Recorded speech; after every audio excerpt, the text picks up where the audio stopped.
And then I'm just going to add to that and make sure to do the ritual to break the curse. What is the ritual? You have to hire an Etsy witch. Everyone knows this, Oh Spencer. My God. It's time for the NCAA Championships Preview 2026.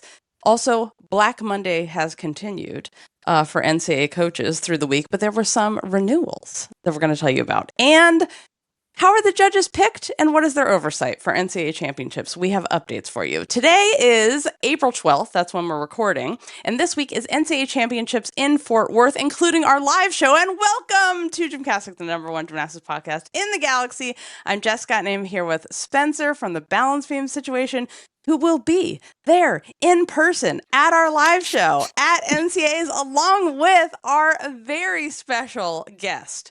She is a meme. She is a moment. She may have rickrolled a video that you've seen recently. Chae Campbell of UCLA and all the floor routine fame will be and is our live show guest. Live show happens on the day of No Gymnastics, Friday, April 17th. Doors open at 6:30. Get there early so you can check out the merch, get your margarita from the margarita stand, and be ready to play the games. Because I think we're going to have a Chae impersonation dance contest. Just one move. Pick one Chae move to compete. And you can get tickets at GymCastic.com. And remember, you can live stream this. You don't have to be there in person. If you can't be there in person, be on the live stream, chat with other ticket holders and hang out with them, ask questions. There's prizes for our virtual ticket holders. And the last day to get your season pass for our podcast tour, we have 4 podcasts a year, and you can get that pass for the price of 3. Will be this Wednesday. Spencer. And if you're coming in person, you do not have to participate, just in case you were worried about that. And Jessica talking about dance competitions. You may sit there. No one will make you do anything you don't want to do. If you're a Spencer, it's okay. Yeah, we accept you too. Don't think that it's all audience participation. You can sit there and have no one talk to you, and that's fine. But we know you extroverts are going to be very excited for the contest. Also, the Fantasy Championships game is launching soon. Lineups will lock right before the first session on Thursday at 1:25 p.m. So, ready for the headlines, Spencer? I am so ready for the headlines. Okay.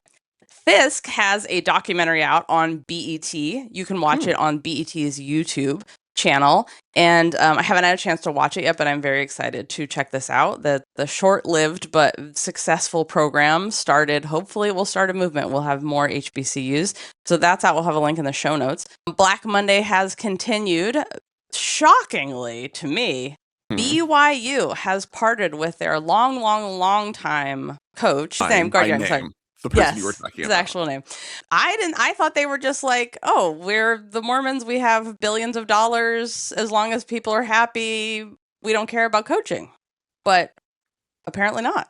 There is a gymnast who has left the program and put out an allegation of a sexual assault. Not from Guard Young, nothing to do with the team as far as we know, but another athlete at BYU. And it was several years ago. So these two things happened, may not be related in any way, and I want to make sure to emphasize Guard Young not related to the accusations at all, but these two things, happened in the same week. So, and it might just be that BYU was like, wait, did you see what happened in Clemson? And like, you can have a program, have somebody make it to nationals in 1 year, and they want more. I mean, it wasn't 1 year for the program, but for the Crandall. For the new coaches, yes. Yeah. Also, MSU and Utah have extended their coach contracts. So I thought that Utah was going to be like, you didn't make it. It's been...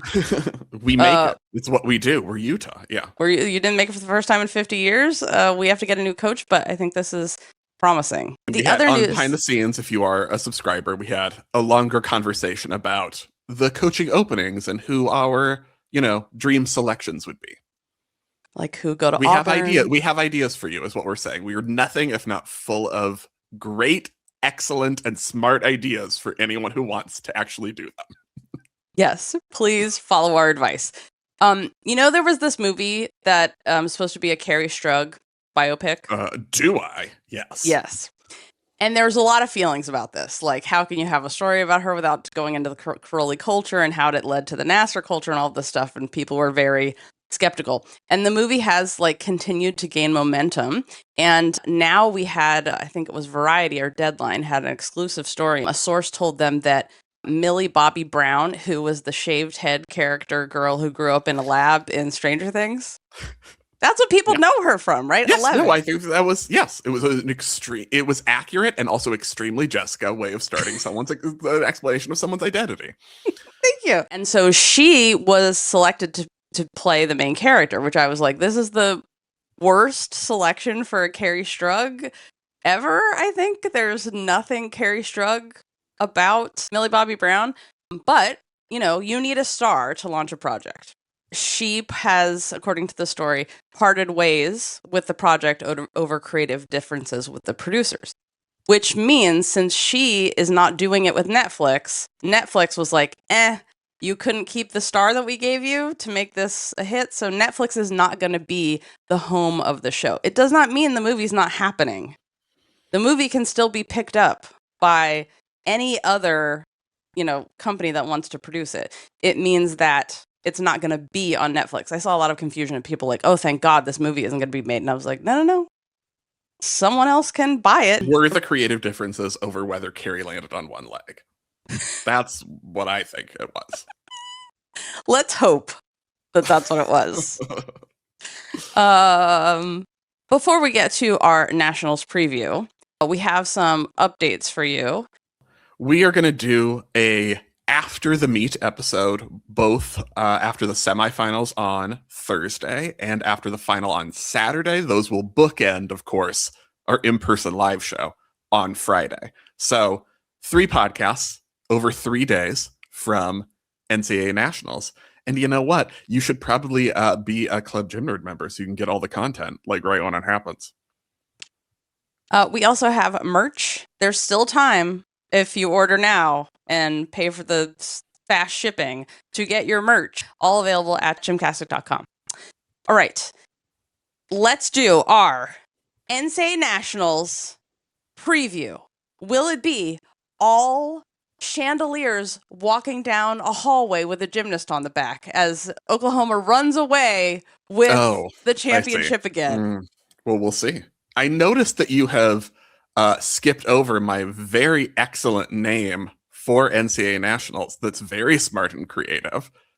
I love it. Please give it the Crystal Brawl, which is genius because I'm so smart. And I love it. Skipped over it just like it was nothing. Like it wasn't even there. I love it, and I feel like I should make a shirt out of this immediately. Yeah. It's so excellent. Thank you for establishing that. That is the name of it, the Crystal Brawl. That is the name of NCAA Nationals. It's the Crystal Brawl. Period. It's done. Yes, I love it. I'm sure no, that's not already trademarked in another context at all, probably. No. Okay, I'm going to set the stage for the Crystal Brawl now that my genius name has been established. Okay, semifinals Thursday, our live show's Friday, final Saturday. 2 teams advance from each semifinal to Saturday's final. The individual titles for the all-around and the individual apparatus are based on the scores on the semifinal day. So all of those will be established on Thursday. Only title awarded on the last day, on Saturday, is the team title. Semifinal 1, LSU, Florida, Georgia, and Stanford. Semifinal 2, Oklahoma, UCLA, Arkansas, and Minnesota.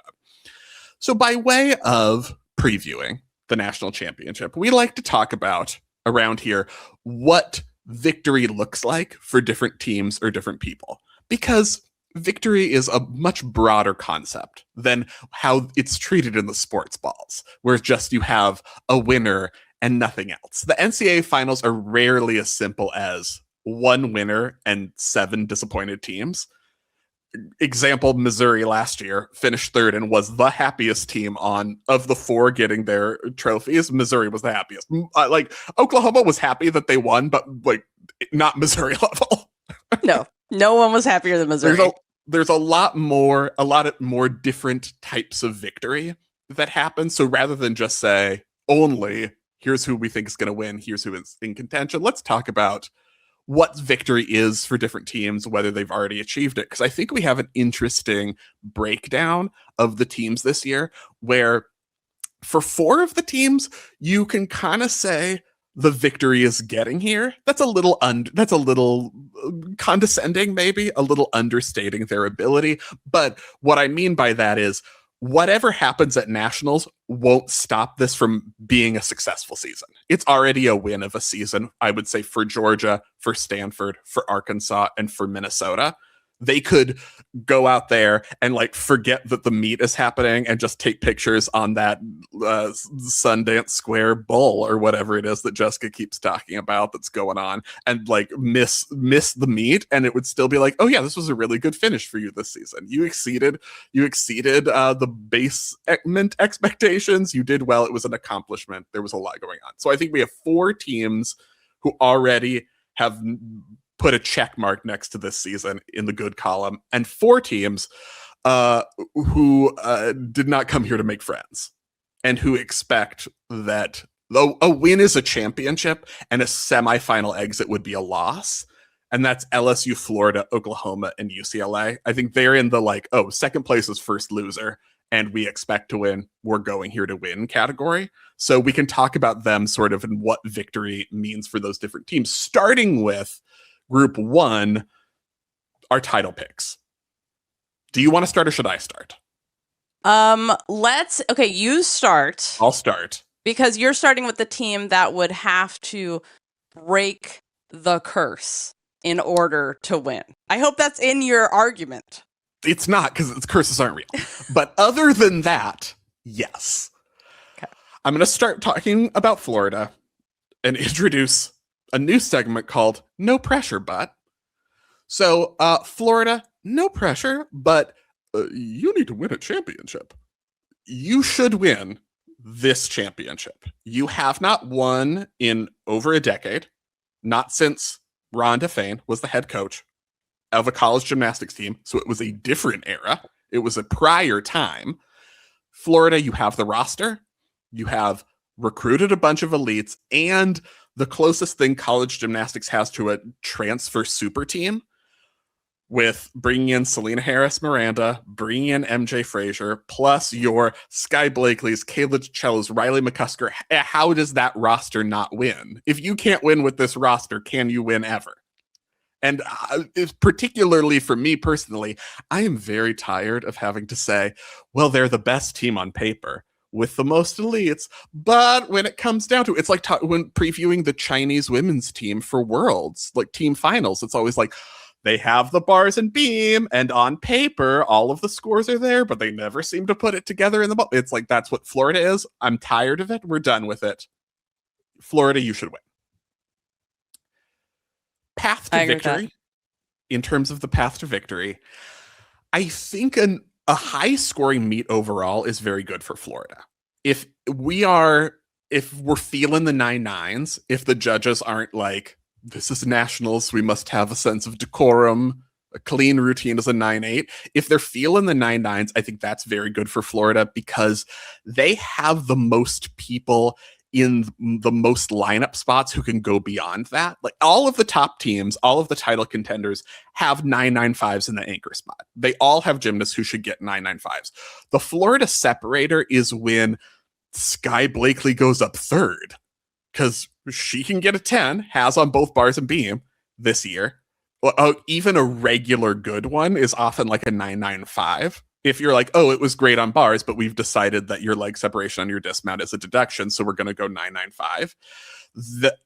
Going that high in the third spot with your Blakeleys and your DiCellos, third and fourth, that's how you get to 49.7s.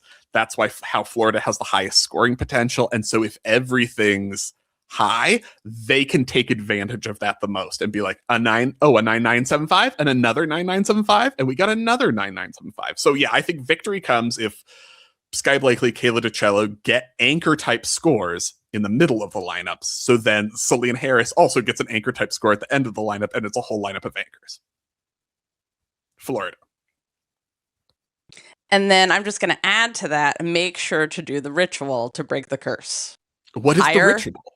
You have to hire an Etsy witch. Everyone knows this, oh Spencer. My God. Hire an Etsy witch or 3.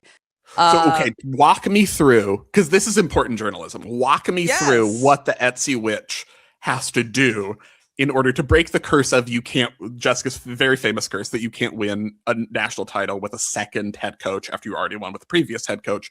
What does the Etsy witch need to do?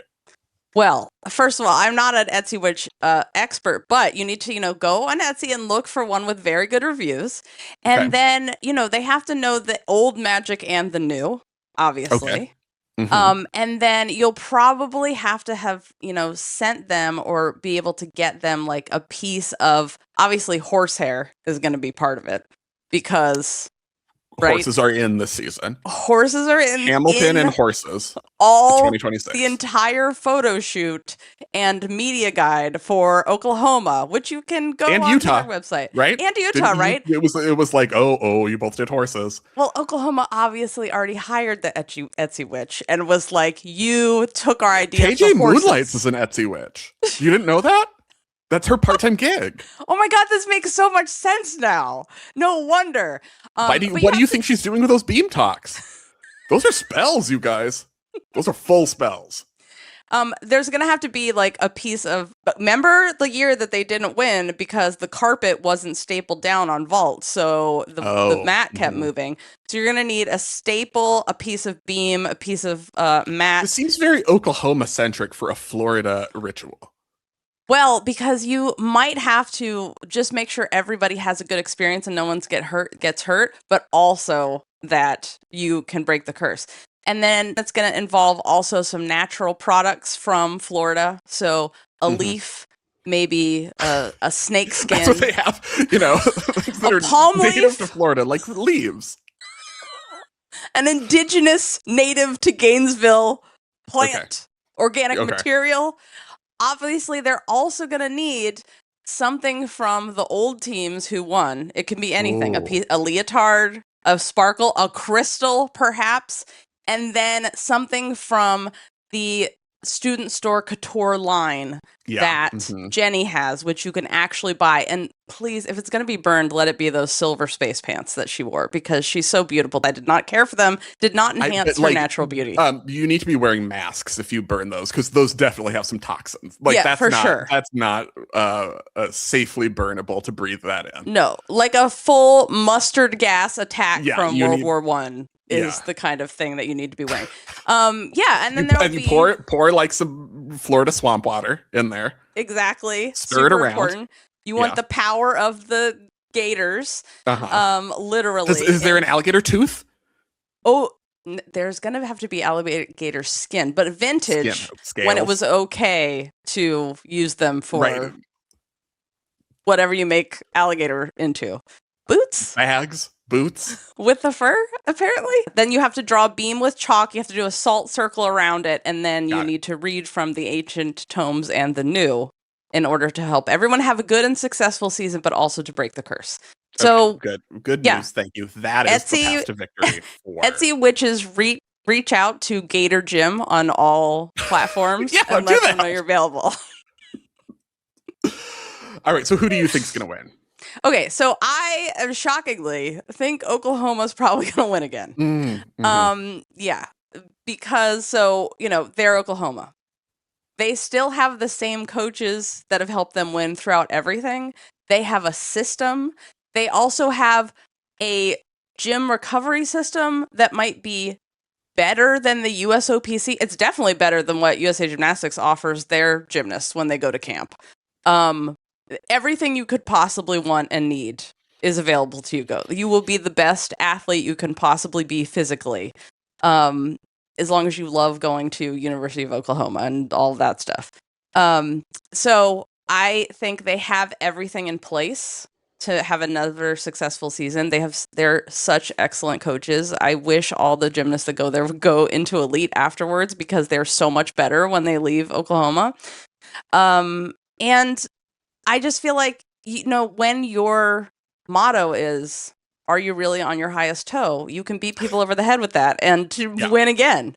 And when your motto is, better is still a deduction, they are working on all the details, which is exactly what Cecile said when Georgia finally made it to, made it back to NCAA championships. And Cecile said, yeah, we are working on the details. The quarter tenths, which obviously you can't take officially in NCAA, but you can take an elite.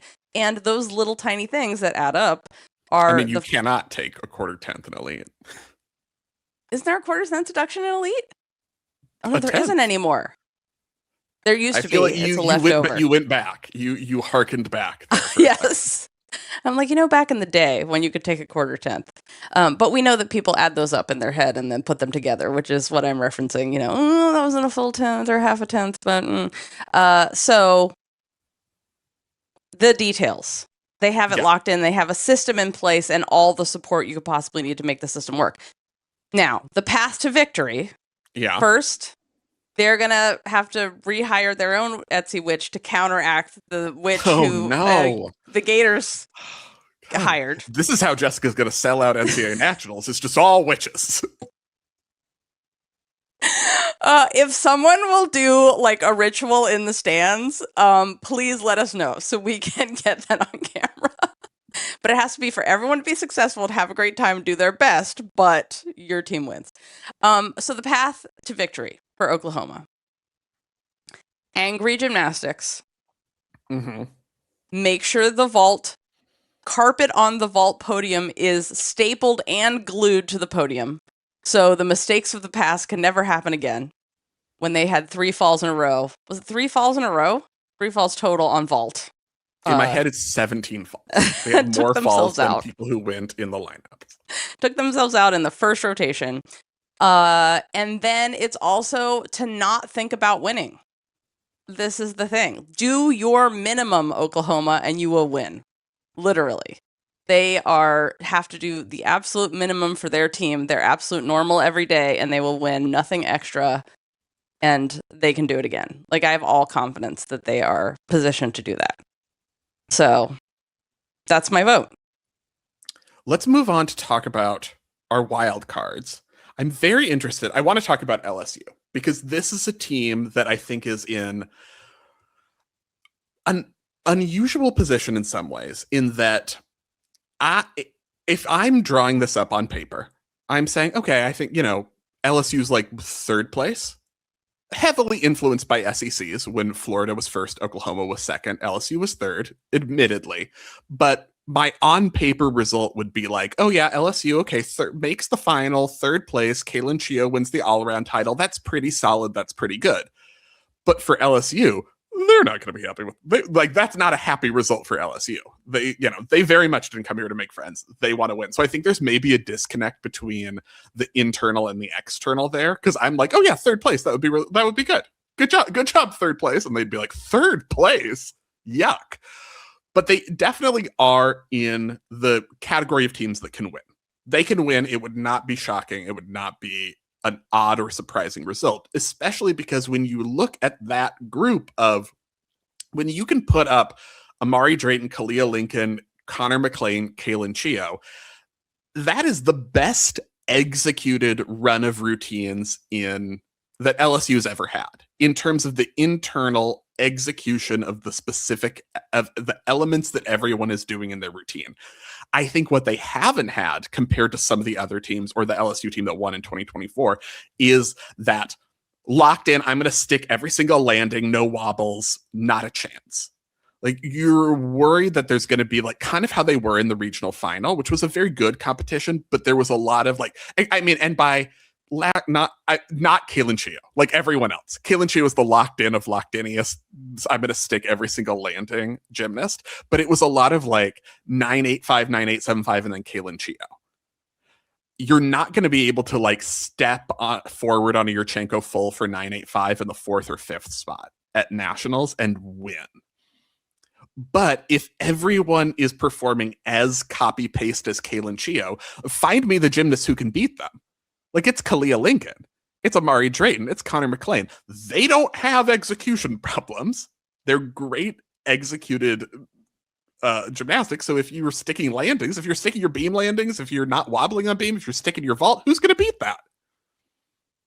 Though the question is, Connor McLean, is she healthy? Connor McLean. And she did put up a picture of herself getting an IV with her shoulder all taped up. which is what to do. I'm getting my pre-trip to nationals IV on Monday because I need to laugh. So that you can go in on beam for LSU. Exactly. I can come in on bars for you with this Whoa. IV. Yeah. Whoa. That's a big promise. Right. Exactly. Bars specialist Jessica Byrne, famously great at famously so good on bars. A kip, so easy for me. So you learned it in a second. First try. Jaeger. That's nothing. So I think LSU definitely can win. We'll come there with the goal of we're here to win a championship.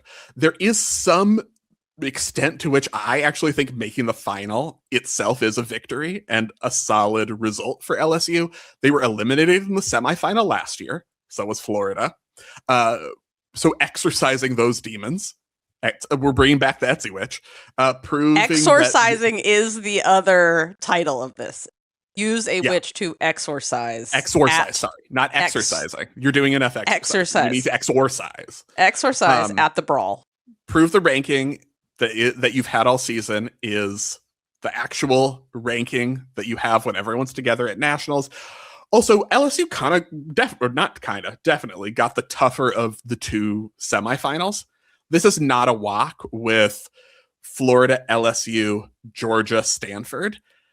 The top four seeds, Florida, LSU, Oklahoma, UCLA, I think, your basic status is they're the favorites to advance. But if you want to be more interesting than that and pick an upset, I'm kind of like LSU's the team you'd pick to be upset because they have the harder semifinal.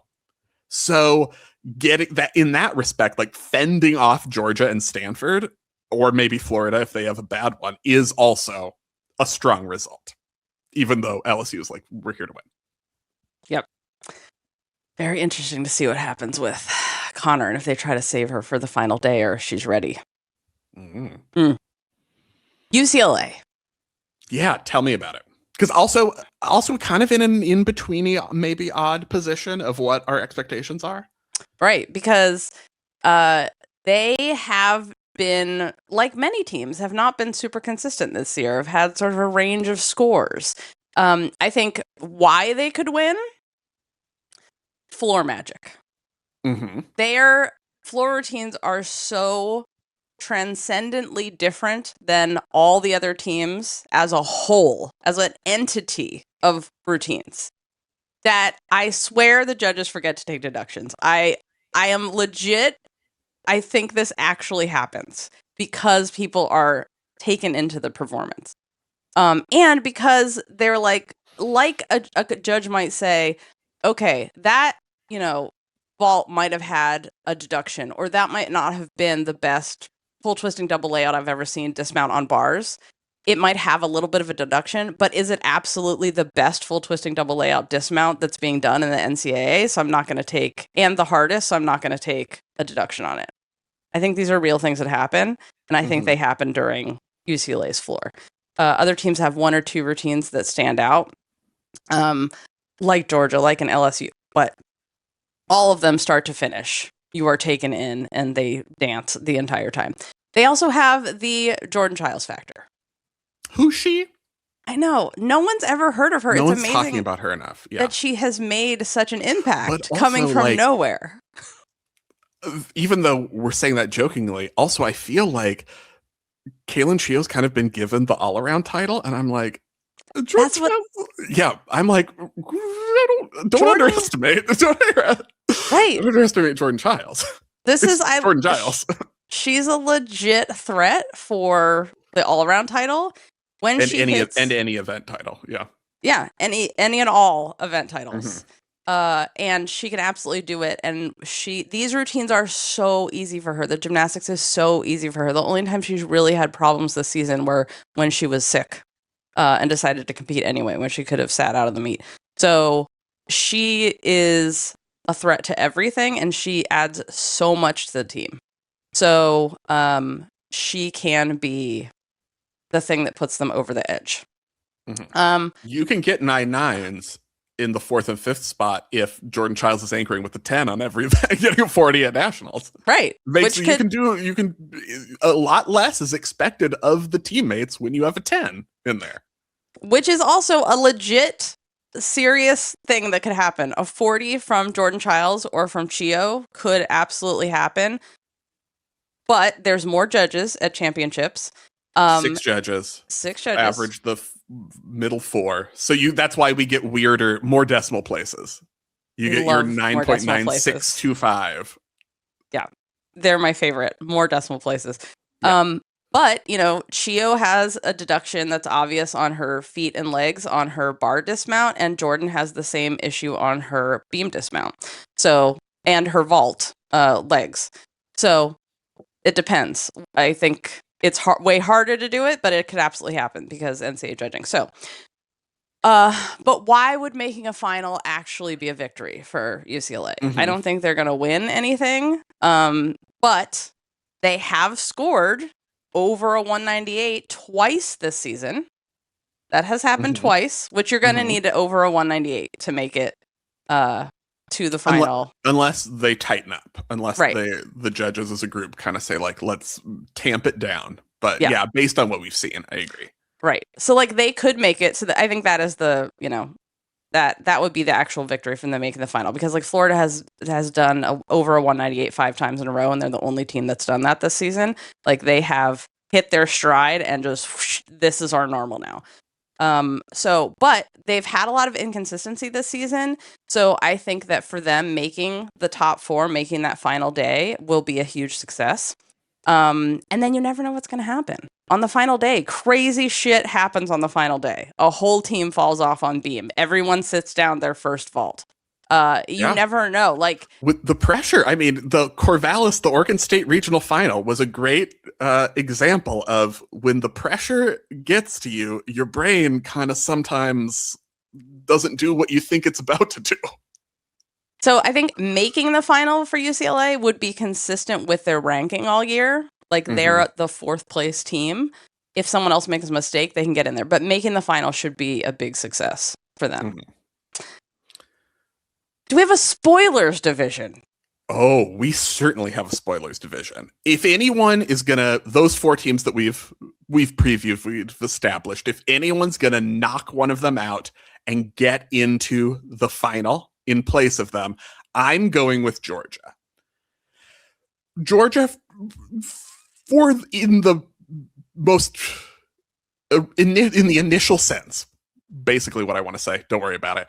The victory is making it to nationals because you are Georgia, and the last 4 years have finished 30th, 20th, 18th, and 19th, which is like the death of Georgia gymnastics versus where they used to be. So making it back, first nationals since 2019, they can breathe easy now. That's the accomplishment. We have shown that the new decision, the coaching decision, is paying off. They've tried a lot of things. They tried the heir apparent in Jay. That didn't really work. They went with the outside hire, Dana Durante. That only lasted a few years. They went with the prodigal daughter, Coupettes. That didn't last. Like, they've tried a lot of different things. And this was the next try. And, like, what do you try after that? So I think it's important that this worked for them and it's working. So this is like, already you did it. But also, they can expect to go farther. Georgia's regional final score was less than a 10th behind LSU's, and it was not a perfect meet for Georgia. Beam wasn't great. Oh my God, can you imagine if Georgia beats LSU? They did. Yes, that's what I'm saying. Like, if they actually do it, like, head to head at the same meet, which I think that what we also saw at regionals was that Georgia can stand up to the comparison with the other top teams. When they competed in the regional final with Florida, it was a 3-event tie, and then Florida was better on beam, and Georgia was pretty wobbly on beam and kind of got some maybe charitable connection evaluation. If they're that nervy on beam, I don't think it can happen for Georgia. But if they perform confidently, they have the execution in these routines. With Jeffrey Scott, when Khalees Wolford go up, they can compete. Like I was saying about LSU, they can compete with anyone. Yep. So there is every reason to think that a big hit from Georgia is right there to advance out of the semifinal. I just want to finish up for those who aren't in the full gymnastics lore. So when Spencer was talking about Jay being a head coach, Jay Clark, who's now the LSU head coach, used to be he started coaching at Georgia because, famously he saw his future wife doing gymnastics there and was like, ooh, gymnastics, and then learned to be a coach. Then he was kicked off the, coaching squad for a while because they were dating. And then he became the head coach after Suzanne Yokelin, and they had won an NCAA title 10 times. Didn't work out. And then he went to LSU. Then famously after LSU won, he might have leaked the news that Georgia was trying to get him back. And so to have that history intertwined into success, and if Georgia were to beat LSU, it would be, this team has come back and done what you couldn't do there as head coach and now accomplished more. And so it's one of those so you're saying there's some internals. There's some internal drama that could, happen there. So, and also it's just but this is how exciting it is. If people keep their wits about them and compete in their normal, which never happens. Some team is always like, oh my God, we're at nationals. Get tight, freak out, and fall on everything. But in general, the gymnastics is amazing. Also, watching the World Cups this weekend, I was just like, God, the vaults at NCAA championships are better than 99% of what you see in elite gymnastics. Period. They're so incredibly good. And this is why we need to start our country of Gymcastistan island and just have a team of gymnastics refugees from around the world who can all compete. And anyway, back to Georgia. Or just like a pro league or something. Right, or that. All right, Georgia. Yes, I feel like Georgia's my pick for spoiler. The end. What if Lily Smith comes back and secretly compete as a surprise last-second competitor? Yeah, then that will make a huge difference. If Connor's out and Lily Smith comes back, that could be a difference maker. Let's talk about Stanford. I would Cinderella. Love to talk about Stanford. Cinderella team. Although, I don't want to say Cinderella, because what the fuck? Her big accomplishment is she marries some dude? No. She becomes the queen and her big accomplishment was cleaning out all the castle at the beginning. So much work, and it was pristine. Making friends with the animals, do you know how hard that is? Clearly had a pure soul. But yeah, so Stanford reigning and fixing all the problems with gymnastics like Tabby did when she finally got, what did she get changed that people are trying to get changed for 30 years? And then Tabby's first year as a head coach, she was like, you know what? Let's downgrade the Yurchenko Yurchenko full to a 995. Is that what she did? Do you remember? We're giving Tabby downgrading the Yurchenko full? I mean, I feel like she was the postseason format. Oh, that's what she did. I kind of think of. The format change was her, yes. So basically, they have a superpower in Tabitha Yim. So a victory was making it here. I mean, just getting to NCAAs because of how inconsistent their season has been is a huge. And they did not have a good regionals. And they're so good, they still freaking made it to NCAAs. That's how great this team is. Only second nationals appearance in the last decade. They are always a team that has brilliant gymnasts, but as a team, they never solidify. And, it's been since the EB and Ivana Hong and Taylor Rice days since they made it as a team. It was 2 years ago. They made it to nationals 2 years ago. Oh, that's right. But it's rare. But it's been rare. I mean, point granted, it's been not particularly common in the last, as you said, in the last decade. Yes, thank you for that correction. So they're super inconsistent, but they had moments that were marked by brilliance, like their 198 plus score that they got, which is they did what they were absolutely capable of, but we didn't see that. So they have to show that brilliance and not want it too much, because every time that they've wanted it too much, you can tell Anna Roberts is I have to be perfect so we can make it, and then she makes mistakes, but she's so good that they qualify anyway to NCAAs. So just getting here is huge for them, and they should be super proud of themselves and just have fun at the meet and enjoy themselves. But why they can actually expect better? If they hit as a team, they're absolutely a top 4 team, period, end of story. When they hit, they are right there. with the top 4, maybe the top 3, honestly, because their skills are so deductionless compared to some of the built-in deductions that the top 4 teams have, which is so few. They have that extra amazingness.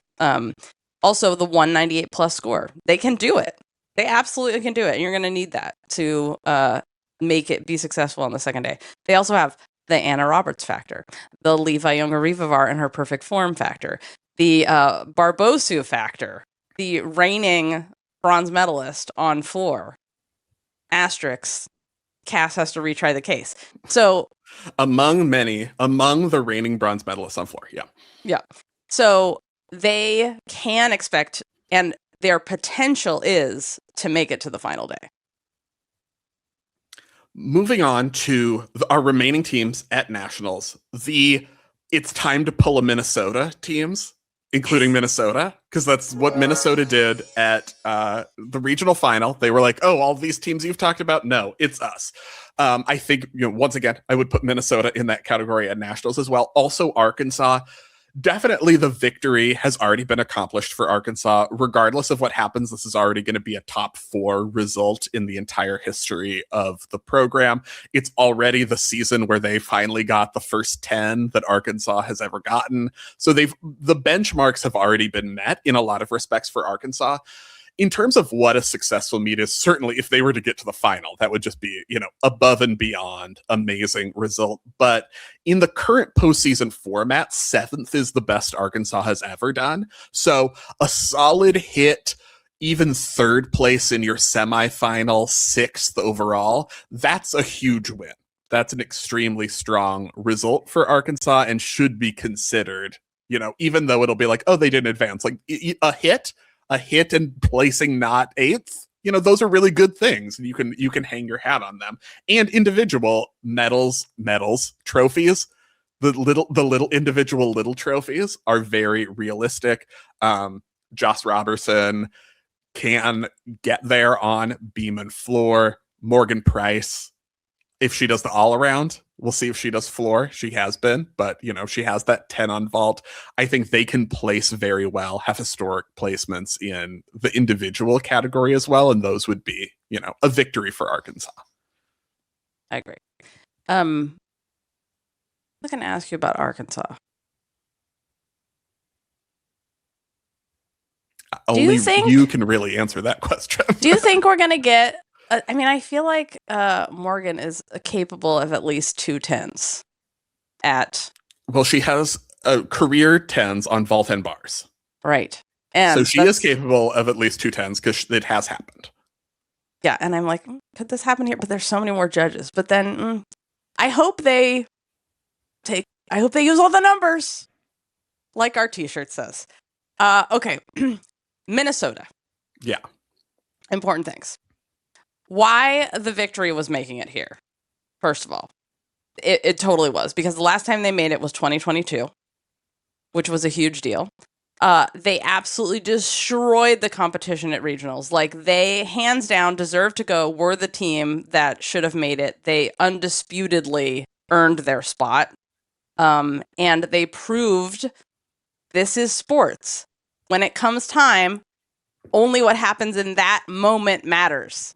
That one meet is what determines it, which is why it makes me so mad that there's any NQS nonsense that breaks ties at regionals. It's so stupid. Oh, for the teams, this is the only thing that matters. You can add all the scores together and everyone's score counts on all that stuff. But to go back to another competition to break a score is some bullshit, and that should be changed. Tabitha Yim, can you get on that as the next thing? Oh, you can have ties for regionals for individuals? It makes me extremely angry. So they had a hit meet, no falls, where there were, 6 falls at that meet, and no one counted a fall, but there were a bunch of falls from other teams. Yeah, the other teams all had dropped 2 falls on various events. And so they were the ones that hit. So what does a successful championships look like for them? Mm-hmm. They hit like they did at regionals. They are in the mid to high 197s. That would be great for them. Just chill, relax, You made it here. This is a big deal. Don't worry about what happens next. Do your minimum. Put our great Galway ambassador. If you guys haven't visited Galway, this is where the badass sisters are from. Emma Slevin and her pro soccer playing sister, where badass women are made. Galway. Why hasn't the tourist board from Galway reached out yet? Really? I'm gonna have to check with her. So Emma Slevin on beam again, because she hasn't competed beam all season, and then was like, boop, I will anchor and hit and make this happen. Went for everyone. fifth, but it was the score that clinched advancing because it was their fifth counter. So that is the key to victory, basically success. Put Emma Slevin on beam again. Yeah, but just making it and just enjoying themselves and showing their beautiful gymnastics is an absolute success. Mm-hmm. Let's talk about the individuals, which is obviously. Okay, I know. You guys, behind the scenes moment. I was going to say accidentally, but it wasn't an accident. Deleted some individuals that Jessica had put into our episode outline, and that was unacceptable. And I apologize. I can't. I don't know what I was thinking, and I can only ask for forgiveness. I reject the question. So let's talk about the most important and decided part, the individual. So for the all around, who are your picks? We've already talked about Chae, Chiles. Yeah, we haven't talked about Selena Harris-Miranda. I think she's right there as well. Can absolutely win. I'm gonna wait. Can we just talk for a moment? Do you remember what happened? What was perceived to have happened at the podium last year's nationals when Selena moved to Florida, and between her and Jordan Chiles on the podium, there were some hugs and handshakes, but there was nothing. That was with Jordan Chiles. For some reason, I thought it was like Emma Malabuyo, and there was some. I don't remember. You guys, I don't remember these things. There was a team. There was someone on her old team that was, they did not acknowledge, or she did not acknowledge them. And yeah, maybe it was Emma Malabuyo, but it was on Harris-Miranda's part. From our perspective, from the audience, that is what looked like happened. And so this will be interesting to see if what happens again this year. And hopefully everyone's in a better place and has moved on, and let bygones be bygones. I think those three are the favorites, and any one of them can win. They have the lineup positions to win, which unfortunately I do think is relevant. Except, as I've said, we've talked about the Gym Slam and whether Kaylin Chio can get a 10 on bars, and I'm like, put her in the anchor spot. She'd already have one. Is kind of my feeling about it. My cynical, but like maybe accurate feeling about it. Here's my question. I'm just going to throw something out here. Spoiler: individual qualifier national all-around champion Avery Neff. Hell yes. Absolutely. I think it can happen. It could totally happen. Either it's going to be, I'm not here with the team, I'm disappointed and everything's terrible, or it's like, Utah is going to win a national championship and you all said it was a disappointing season because we didn't make nationals. It's one or the other. It would be such a great bookend for the historic 50th appearance. Even though the team didn't make it, they have still qualified individuals, Utah has, to the national championships. And it would be, she's so good. She's so good. She's so deductionless. If she hits, she can absolutely do it. And remember, all the individual titles are decided on Thursday when everyone competes. That's the most fun day. Just like everyone should go to prelims at the Olympics if you can afford a ticket for $7 million. Or in Rotterdam. Not that we're bitter about the Olympic ticket prices at all, you guys. Tune into Behind the Scenes. It's only the first drop of tickets. There's still tickets, but $1,500 for a seat in the rafters can suck it. Anywho. Question. Do you think Avery Neff rotating with UCLA is a good one? Going right after Jordan Chiles is good or bad? Depends on the event is my answer. Yeah. It shouldn't matter. Some people on some teams are very competitive, and in the what you see in the audience is people all being very, from the audience, everyone's, they're adopting their individual and everyone is cheering themselves on. But what happens behind the scenes is not always that. So I think some people that can fuel them and some people it hurts them. And I'm not just talking about, UCLA and Utah in this situation, but some teams are much more competitive. Like we heard from Rima on Behind the Scenes, which are College and Cocktails, which you guys should check out. She watched regionals and came on for that. I'll put a link to it in the show notes. And she talked about what happens when she back in the day competed at Georgia, and I was like, oh my God, it wasn't from the athletes in Georgia, but it was from their fans. But so I think there are some team dynamics that could possibly fuel or impact.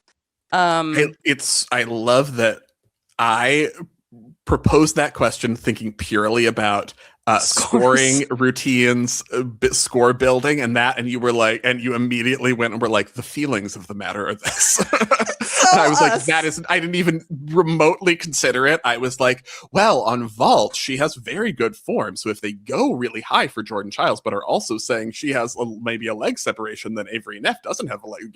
That's where I went.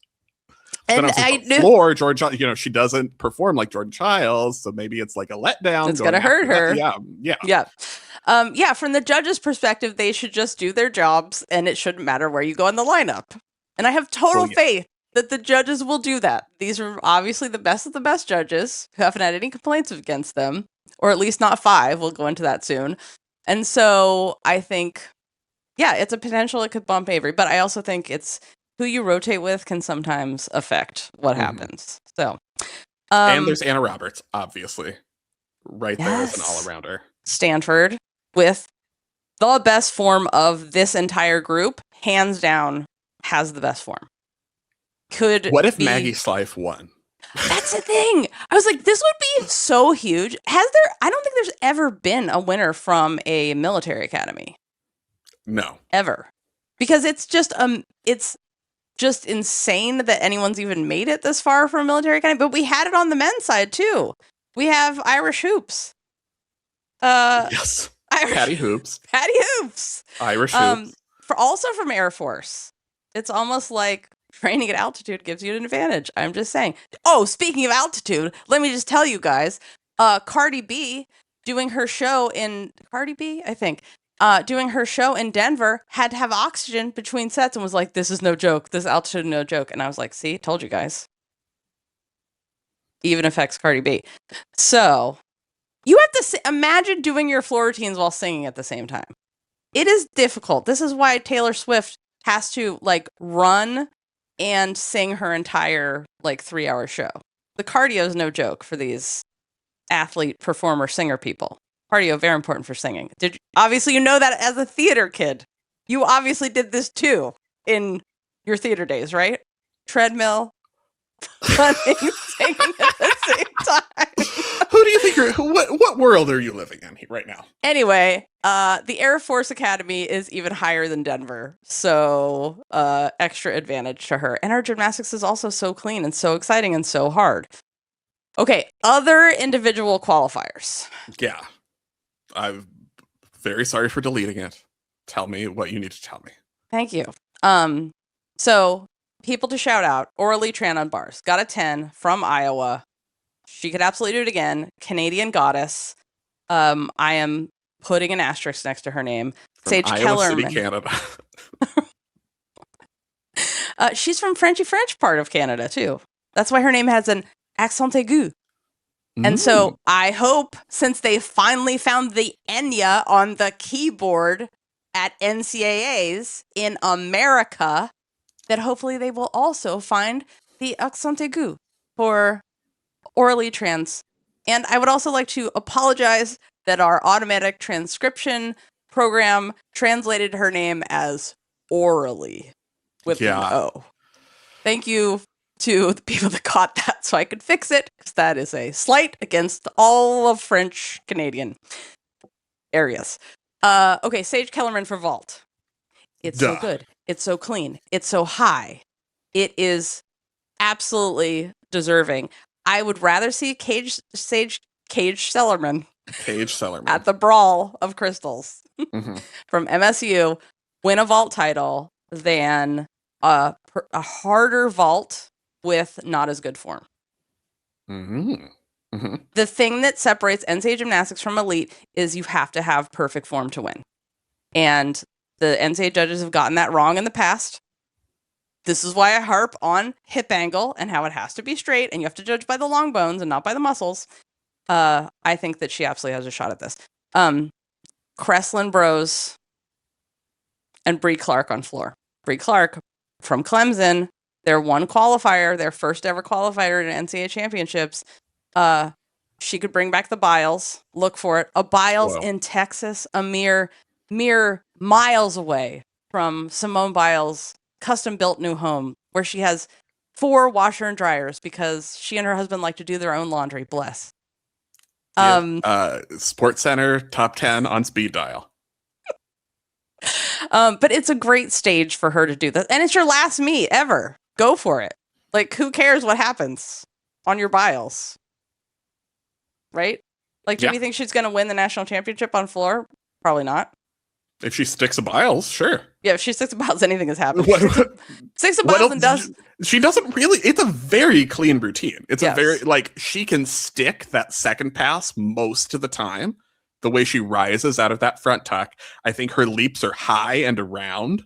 I mean, if she is very capable of winning, you have a leap deduction. Yeah, her tumbling is fantastic and excellent and really clean, and she does ride. And remember, there's an automatic deduction if the second flip does not rise. If you guys see a flat ass front tumbling pass, especially, this is where you'll see a lot of gymnasts are guilty of it. That is a deduction. So, but yeah, I think on the leaps, and I also, I don't know. What if anything is possible? If you stick a Biles 1, then does that undo a leap? Do you not have to do any leaps? I mean, it totally could. Also, Kreslin Bros made the floor final, and you should absolutely watch because it is please Cirque du Soleil. I love that you said made the floor final because your dream. It is the floor final. You took a trip to Jessica Land and what you want it to happen. It is the floor final. It's just that it's just also everything else. It's just that teams happen to be competing at the same time as exhibition. But Thursday is actually the finals for the floor final. For finals, other people are invited. Finals. Yes. Who do you like for vault besides Sage Kellerman? Anybody you want to note? No. Sage Kellerman should win. Or Nikki Smith, who is there as an all-arounder. I'd go with Nikki Smith. God, wouldn't it be awesome if Nikki Smith won? In the all-around. We didn't talk about that. Yes, I know. For bars, we talked about Orly Tran. Hannah Horton is another one I would just say absolutely watch her bars because she is so zippy on bars. I don't know another word to describe it. She's so fast. And it is such, a lot of times we praise, and by we, I mean the collective gymnastics community who may refer to lines for what looks pretty on bars is like a longer human. And I love watching her bars because it's a different kind of bars. It's fast. It's exciting. It's oh my God, she's whipping around that bar so fast. How are the G forces not flinging her off? Her hands are so incredibly strong. Super fun to watch. Beam, Anna Pardario, Olympic medalist on beam. Now transferred from UCLA to Utah. Individually. A married lady, married a fellow professional athlete. I'm calling it professional now. That you get paid NIL, you're not paid to play the sport, but I don't care. Yeah, absolutely. Just glorious beam. It will fill your soul with joy. Any of these who you think could challenge for a title on beam, who made it? Abigail Martin from Arizona, Carly Bauman, Michigan, Delaney Rodriguez, we talk about her all the time, from Kentucky. I'm glad Carly Bauman, I don't think she's going to win beam, but I'm glad she qualified in her 17th year of college gymnastics. We've talked about, she's competed for so long. We've talked about her routine so many times, but once again, she is the only one who doesn't do a side semi that looks stupid. Longtime listeners know how much I hate side semis on beam. Carly Bauman's looks nice. and there should be a special award for you took an element that is awful and you made it nice. I'm going to challenge you to watch a side somi that is so high. It was done at NAIGC Nationals, which is, it's a different gymnastics organization. We've talked about them before. Their nationals were just held this past weekend, and they are gender inclusive. They are diversity inclusive. Their code of points has men and women doing all of the skills. They have a totally different example, little human who does the gymnastics. So you might see a beam skill illustration of a man doing a leap on beam. And that's the same way the competitions are. It's basically totally revolutionary to what is the norm in the FIG and USA Gymnastics. And it's adult gymnastics meet, and it's so fun. And they have a different code of points. And it is so fun to see. There is more art at this competition, even though some of the level of gymnastics is lower. There's still double Arabians and hard skills. But the opportunity for artistic gymnastics is so much greater from their code, and just the fact that adults don't give a shit and they're going to enjoy themselves and have fun. And there was a side flip on beam that was so high. And I was just like, wait, what's that skill? Literally, I was like, what's that? And then, boop, landed side flip. So I'm going to challenge you to watch it, and you send it to you, give me your opinion. And we've put it on our Instagram so you guys can watch it, what we reposted. Okay, floor. Ella Zerbis, Utah. Gabby Ortiz, Bree Clark we talked about, and Kreslin Bros. Ella Zerbis is another one that I think can do well. But of those finalists, Gabby Ortiz has a really fun routine too.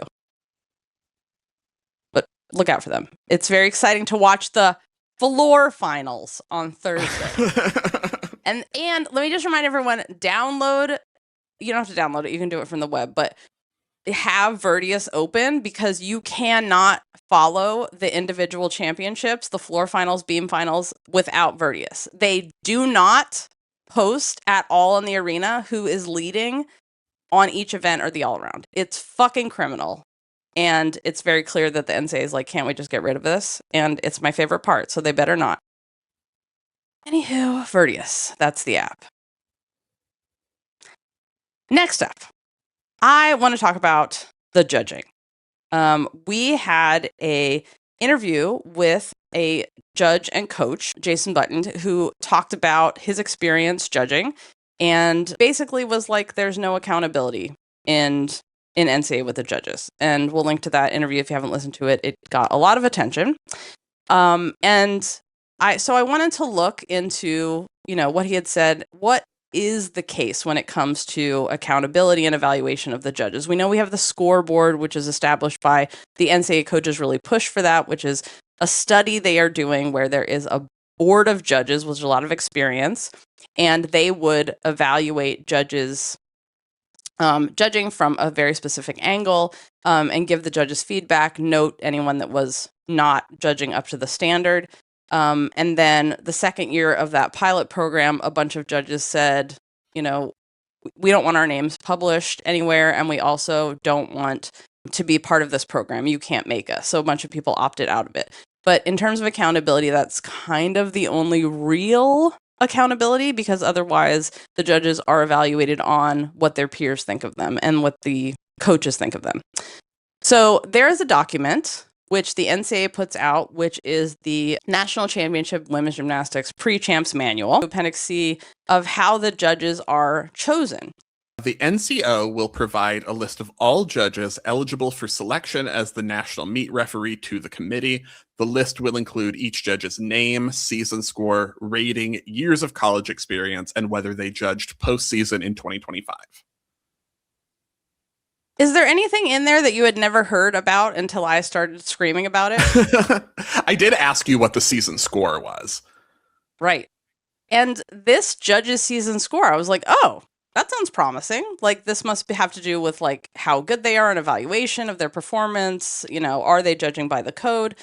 This judge's season score is not defined anywhere in this document. That doesn't exist in this document. So I looked through a bunch of the NCAA documents and the Judging Association documents. I reached out to judges. I reached out to NCAA coaches, and everyone I reached out to had never heard of this. They had no idea what this was, and they asked, "What is this?" And I was like, "I don't know. It's literally not defined in the document." I also reached out to Jenna Cardabille, who is the NCO, the National Coordinator of Officials, who is referred to in the segment that you just read there. She is responsible for using that score to assign judges to NCAAs. That's my understanding from this document. I reached out to all of them multiple times, and the NCAA committee. The Judges Association said that they could not tell me. The NCAA had to tell me what this was, so I reached out to the NCAA, and this was the NCAA's response. And again, my question was, where is the definition of the judges' season score? They said the NCAA will conduct 92 championships in 24 sports across 3 divisions this academic year, and the selection process of how officials are chosen by the National Coordinator of Officials for each of the respective sports is not shared publicly. The evaluations are only shared between the National Coordinator of Officials and the committee overseeing the respective championship. The championship committees, in this case the NCAA Women's Gymnastics Oversight Committee, receive the information and have the oversight to approve the officials for NCAA championships. Not what I asked. I asked, what is this? Where's the definition? In your own documents. I didn't ask to see it and see the names of the judges that were being sent on.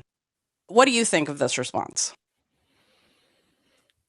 I don't really have a response, because it's just like, yeah, yada yada yada. We don't tell you. Yeah. There's kind of not a response because it's not a response. It's just like, go away. Right. I and the other thing about it is, like, first of all, it didn't answer the question that I asked. What is this score that you have mentioned in your own documents, and why is it not defined, and why? I also told them, like, I've talked to multiple judges and NCAA coaches. They have no idea what this is. They've never heard of it. And maybe they've never heard of it because they weren't paying attention in an important meeting at some point in the decision where this was explained. But they also would not give the answer, which is super frustrating. It might be this, which is in the document. Yeah, number 6 eligibility requirement is received fewer than 5 evaluations from peers, meet referees, and or coaches during the regular season that raise concerns regarding competency, impartiality, or objectivity. So this could be the judge's score. It doesn't say it's the judge's season score, but maybe that's it. There's also problems with this, if this is it. What do you think about this criteria as part of one of the many criteria that's used for the judges? In terms of like peer evaluations, yeah, I agree. It's always, I think one of our wider complaints about college gymnastics and how the rules are determined in general is that everyone's always making rules for themselves. And like, we even taking this to a different direction, like when we talk about exhibition routines, and we're like, yeah, we get why the coaches want them. We get why the gymnasts like them. But there needs to be someone outside of that saying, okay, but in terms of like the watching experience for people, or I'm going to be able to step back and not have a vested interest in this. And is this actually a good idea?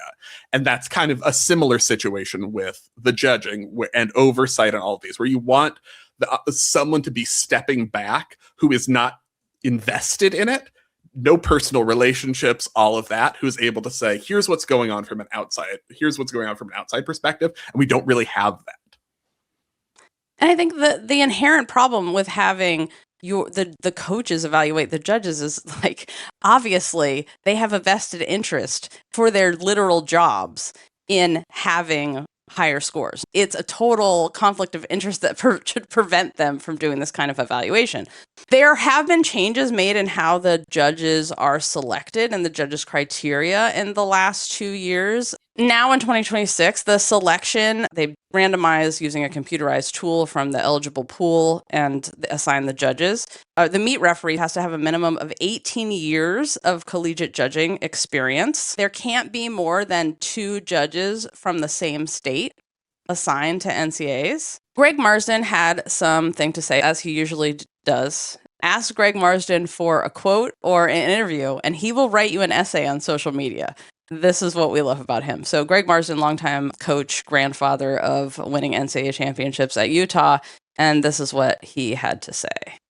Yeah, he said it feels, this is regarding the National Association of Gymnastics Judges statement about the interview, which was itself odd. And I agree with what Greg said about it feeling less like a response and more like a shutdown, where he said, discredit the source, avoid the substance, close the door. The problem is the questions raised aren't going away. If anything, the response makes them louder. I understand the need to clarify that an individual's comments don't represent the organization. That's fair, but it stops there. It doesn't engage with the substance of the concerns, consistency, transparency, accountability, and the tools judges are given to do their job. NAWGJ plays a central role in educating, training, certifying, and assigning judges. With that comes an opportunity and really a responsibility to lead on oversight and accountability as well. If they're serious about improving the sport, the conversation shouldn't stop here. And he also made a comment about, pay the Judges Association to actually evaluate the judges. And they have a peer review system, and they mention this, and they send, training to someone, let them know they made mistakes, but it's, nothing substantive. I think the bottom line is that a lack of transparency erodes trust. That's the biggest issue, and there's no transparency. They won't, neither the NCAA or the Judges Association will answer questions about their own freaking rules and explain them. That's unacceptable. If judges aren't evaluated or held accountable, bias can come into it. Intentional or unintentional, it can creep in, and that's why you need an outside evaluator, and you need actual evaluations and real accountability. So that mirrors what's happening in government systems, where oversight is weakened. Rules stop being applied consistently and power becomes more arbitrary. Why do we have all of these agencies like the EPA, for example? Because they are the oversight. We didn't just let companies say, companies, regulate yourself. Dump cars into rivers when you're done with them. That'll be fine. We had to create the EPA so that there was an agency that evaluated the pollution being put out by companies, made rules that were fair and healthy for the country, and then held people to account about adhering to those rules, for example. So oversight like that protects the integrity of the whole system. So judging oversight isn't about punishing the judges. It's about protecting the legitimacy of the sport in the same way that democratic systems rely on checks and balances, and without them, authority consolidates, and it becomes harder to challenge bad decisions or correct mistakes, which are things we might be seeing in the United States right now. And thank you so much for coming to my TED Talk about judging and how it drives me crazy. So we have one piece of feedback for this week before we leave for NCAAs and prepare for our live show with Chae Campbell. First question, bracket draw. Melissa said, how close did the NCAA bracket come to what would have happened with just a straight 1-36 serpentine draw? How much would the travel have changed? Relative to the straight seeds draw, did anyone get really screwed? And can anything reasonable be done to even out the distribution of individuals at sites so that the same number of people are going for the individual spots available at each site? It was pretty close this year. No regional was really overloaded in terms of geographically placed teams that weren't seeded versus another one. So there were some differences, and it would have affected the travel, because basically the idea behind how the 17th through 36 teams are placed is that geography is part of the consideration.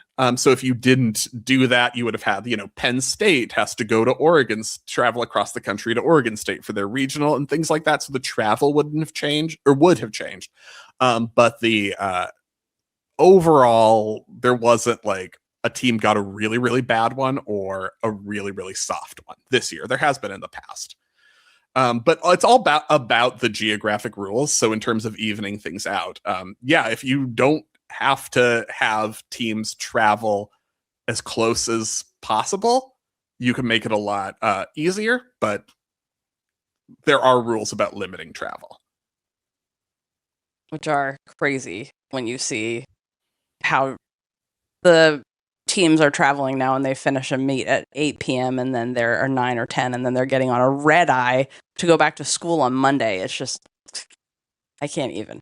Anywho, we will see you this week. We have 3 podcasts coming up from NCAA Championships, and one of them is our live show with Chae Campbell, Texas native, Friday, April 17th, 7 p.m. Central Time. The doors open at 6:30. It's super fun. Meet all of your people, hang out, get your margarita from the margarita stand across the street. You can get a virtual ticket. You can watch a replay with your virtual ticket. If you can't make it on Friday night or you're in a totally different time zone, that's okay, because with your virtual ticket, you can watch the replay and read all of the comments online too. So last call for season pass sale. It's Wednesday. And remember, that is for our Club Gym Nerd members to help support us all year, which we are so grateful for, because it is because of you that we can afford to travel and cover the NCAA Championships. So we will see you next on Thursday after day 1 of championships, and we know who has made finals and we know who our individual champions are. Until then, get your live show tickets at GymCastic.com, and remember to take off on gay, split on rights. Thanks for listening, and we'll see you in Texas.